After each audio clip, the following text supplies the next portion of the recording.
Salut, c'est Jean Rivière et dans cette vidéo, on est toujours dans la maison que je suis en train de retaper sur les collines. Tu vois que mes fenêtres, elles sont pas encore tout à fait au point. Je les répare avec du scotch et les vraies fenêtres arrivent d'ici 1 semaine à 2 semaines. Alors aujourd'hui, on va répondre à une question cruciale, une question que tellement de personnes se sont posées et se posent depuis l'origine de tout finalement, probablement. C'est est-ce qu'on peut vivre vraiment sans travailler? Est-ce que c'est un truc qui existe?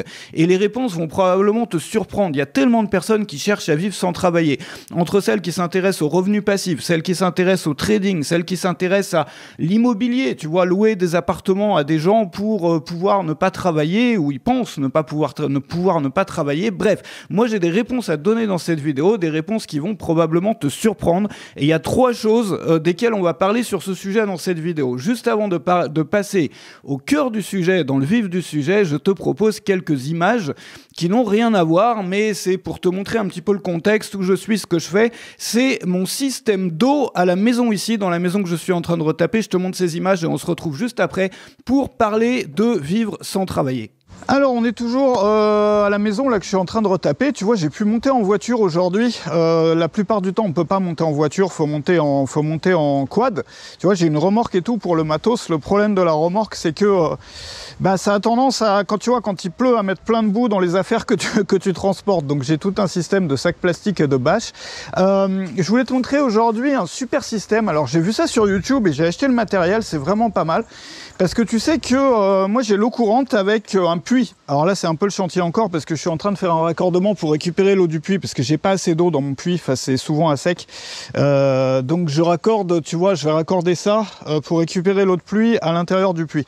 Alors dans le puits, donc il y a une pompe, il y a un vase d'expansion à l'intérieur de la maison et là c'est pour ça ça a été creusé, il y a une canalisation. Il y a un tuyau qui passe en dessous et il y a les câbles électriques. Donc ça c'est le câble électrique de la pompe et là j'ai un câble Ethernet et le câble Ethernet me permet de savoir de l'intérieur de la maison combien j'ai d'eau dans mon puits. Alors, à l'intérieur de la maison, c'est toujours un peu le chantier ici parce que je suis en plein bricolage. J'ai la pièce ici qui est, voilà, faut pas paniquer parce qu'il y a des trucs de partout. J'ai mes filtres à eau ici. Donc, j'appuie ici et ça me dit, tu vois, j'ai 10%, 20%, 30%, 40%. Donc, il y a l'un des fils du câble Ethernet qui est tout en bas. Et après, j'ai mis des fils, tu vois, dénudés à intervalles réguliers, donc ce qui permet de savoir, en appuyant ici, exactement combien t'as d'eau. Bah là, ça vient de tomber à 10%, c'était à 20% tout à l'heure. Donc, on a moins d'eau, tu vois, mais c'est pratique comme ça, t'as pas besoin d'aller voir dans ton puits. Alors, voilà pour les images. Je t'en mettrai maintenant dans chaque vidéo comme ça. Alors, est-ce qu'on peut vivre sans travailler? Est-ce qu'on peut vivre sans travailler? Est-ce que c'est possible? Tu sais, il y a plein de gens qui cherchent un moyen externe de vivre sans travailler. C'est-à-dire quelque chose qui leur rapporte de l'argent pendant qu'eux ne font rien.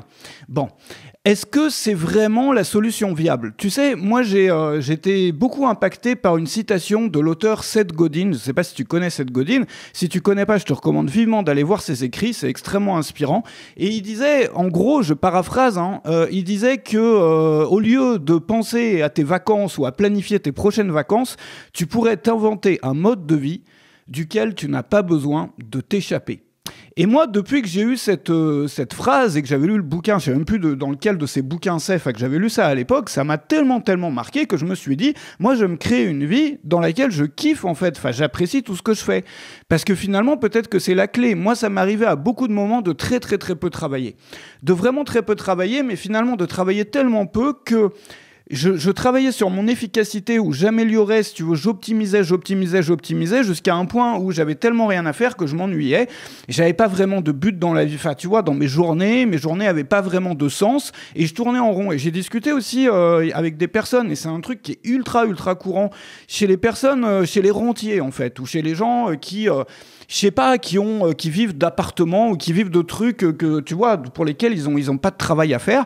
Et ces gens-là, souvent, se retrouvent dans des états mentaux qui font peur, quoi. Enfin, tu vois, où ils sont complètement déprimés, où ils sont complètement moroses du matin jusqu'au soir, parce que finalement, ils ont pas compris. Enfin, souvent, quand on cherche à vivre sans travailler, il y a un truc qu'on n'a pas saisi, en fait. C'est-à-dire qu'on peut passer des années comme ça à chercher le système qui nous permet de bosser, enfin, de vivre sans travailler, sans avoir compris que finalement, le travail, c'est la vie, mais pas n'importe quel travail. C'est-à-dire un travail dans lequel tu as le sentiment de t'accomplir, de servir à quelque chose, de grandir tous les jours, d'apprendre. Et tu sais, il y avait ce psychologue hongrois, enfin d'origine hongroise, mais qui vit ou qui vivait aux États-Unis, qui s'appelle Mihail Csikszentmihalyi. Je te recommande vivement la lecture de son bouquin qui s'appelle Flow, F-L-O-W. C'était à l'époque, il a fait à l'époque l'une des plus grandes enquêtes, l'une des premières grandes études de psychologie sociale sur le bonheur. Et donc il demandait aux gens, donc les gens avaient un pager, tu sais, c'était avant les téléphones mobiles et tout. Donc un appareil qui sonnait à intervalles aléatoires. Donc les gens, les participants à la recherche, tu vois, à l'étude, ils étaient chez eux tranquilles, ils regardaient la télé, ils allaient bosser, ils faisaient les courses, ils faisaient la cuisine, enfin leur vie normale. Et puis à intervalles réguliers, tu avais ce fameux pager qui bipait. Et ils devaient noter sur une feuille ou dans un cahier ou je sais plus ce qu'ils étaient en train de faire et évaluer leur degré de bonheur ou de comment ils se sentaient finalement.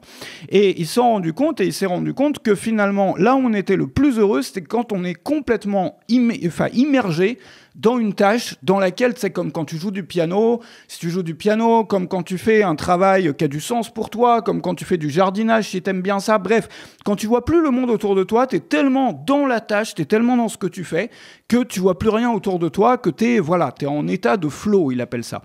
Et c'est ce qu'on va chercher d'ailleurs dans les jeux, pour les gens qui font des jeux vidéo, c'est-à-dire ça ressemble beaucoup à du travail, je veux dire, il y a une quête, il y a une mission, il y a, tu vois, un résultat qu'on essaye d'avoir, on utilise aussi nos compétences pour ça, il en parle aussi, ce fameux auteur dans son bouquin Flow, que tu vois, il faut aussi que, tu vois, il y a un sentiment d'avoir réussi un truc en fait, donc il faut que ça exploite, que ça utilise nos compétences, ce genre de choses. Et ça sont les choses qui nous rendent heureux. Et on se rend compte que finalement, quand on bosse plus, il nous manque un truc, c'est-à-dire, regarde les personnes qui sont à la retraite, par exemple, la première chose qu'elles vont faire, c'est se mettre au jardinage, c'est se mettre au bricolage, c'est se trouver des loisirs, des passions. Mais moi, ma question, c'est la suivante, c'est est-ce qu'on pourrait pas faire la même chose, c'est-à-dire remplir notre vie, plutôt que de rêver de rien faire, parce qu'on va vite s'emmerder si on fout rien. Bon, et si tu as eu l'expérience de ça, tu l'as remarqué. Au lieu de viser un mode de vie dans lequel on ne fait rien, qui est un mode de vie déprimant, c'est l'autoroute vers les problèmes dans la tête, ça. Bon, au lieu de faire ça, si on se disait, moi, je vais me construire une vie qui a du sens pour moi. C'est-à-dire que comme une personne qui arrive à la retraite et qui se demande comment je vais remplir mes journées de trucs passionnants, de trucs qui me donnent des challenges tous les jours, mais en même temps qui me plaisent, sur lesquels je peux avoir l'impression de grandir, d'évoluer, d'apprendre des choses tout le temps, il y en a qui vont se mettre au jardinage, d'autres au machin, d'autres à la cuisine, d'autres à autre chose. Bref, toi, tu peux faire la même chose. Et finalement gagner ta vie avec ça. Et moi, je trouve vraiment que la clé d'une vie réussie, et même moi, ma définition de la réussite, c'est ça, c'est trouver un moyen de faire quelque chose qui te plaît et gagner ta vie en faisant ce truc qui te plaît. C'est-à-dire que le truc qui te plaît, finalement, deviennent ceux qui te permettent de gagner ta vie. Et vivre sans travailler, finalement, c'est ça. Et vivre sans travailler, du coup, ça devient beaucoup plus facile. Et c'est même supérieur en termes d'expérience que de juste rien foutre en étant payé et en déprimant, en faisant, tu vois, les 100 pas dans ton salon, en fait. Tu vois, c'est une vie remplie, c'est une vie dans laquelle... Alors moi, ma question, c'est ça. C'est qu'est-ce que tu pourrais utiliser, si toi, tu te poses cette question-là aujourd'hui, qu'est-ce que tu pourrais utiliser dans ce que tu fais déjà comme loisir ? Dans les choses qui te font vibrer déjà au quotidien, les trucs que tu fais pendant tes week-ends, les trucs que tu fais quand tu as le temps, quand tu as des vacances. Qu'est-ce que tu aimes faire quand tu as des vacances, quand tu échappes un petit peu de ton quotidien ? Et comment est-ce que tu pourrais utiliser ça pour gagner ta vie avec? Qu'est-ce qui te rend différent aussi dans ta personnalité? Parce qu'il n'y a pas seulement aussi les choses que tu fais comme loisir, il y a tous les trucs dans ta personnalité qui font que tu es une personne unique. Et ça va te permettre de différencier quand tu vas devenir, je sais pas, entrepreneur, créateur de contenu, formateur, peu importe, ceci, cela. Moi, des formateurs, j'en vois plein parce que c'est mon métier d'aider les formateurs. Tu peux regarder sur Marketing Junkie dans la description, et je fais ça depuis plus d'une dizaine d'années maintenant. Et tu te rends compte que...